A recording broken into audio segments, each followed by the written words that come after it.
Taste the Daily. Tiruppur மாநகர மாவட்ட அதிமுக சார்பில் மறைந்த முன்னாள் சட்டமன்ற உறுப்பினர் குணசேகரனுக்கு கட்சி அலுவலகத்தில் இரங்கல் கூட்டம் நடைபெற்றது. திருப்பூர் மாவட்ட கழக செயலாளரும் முன்னாள் துணை சபாநாயகருமான பொள்ளாச்சி ஜெயராமன் தலைமையில் இரங்கல் கூட்டம் நடைபெற்றது.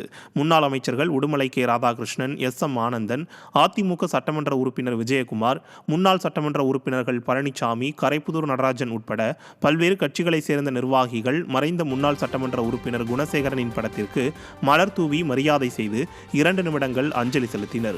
இரங்கல் கூட்டத்தில் பேசிய முன்னாள் துணை சபாநாயகர் பொள்ளாச்சி ஜெயராமன், சிறுபான்மையின மக்களின் காவலனாக இருந்த குணசேகரனின் கனவை நிறைவேற்றும் விதமாக அதிமுக மீண்டும் வெற்றி பெற்று கழக பொதுச் செயலாளர் எடப்பாடி கே. பழனிசாமியை மீண்டும் முதலமைச்சராக்குவோம் என தெரிவித்தார்.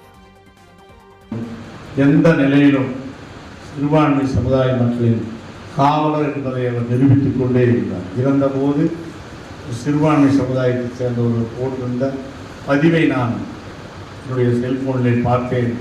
சிறுபான்மை சமுதாயத்தின் ஒரே நம்பிக்கை நட்சத்திரம் அணைந்து விட்டது என்ற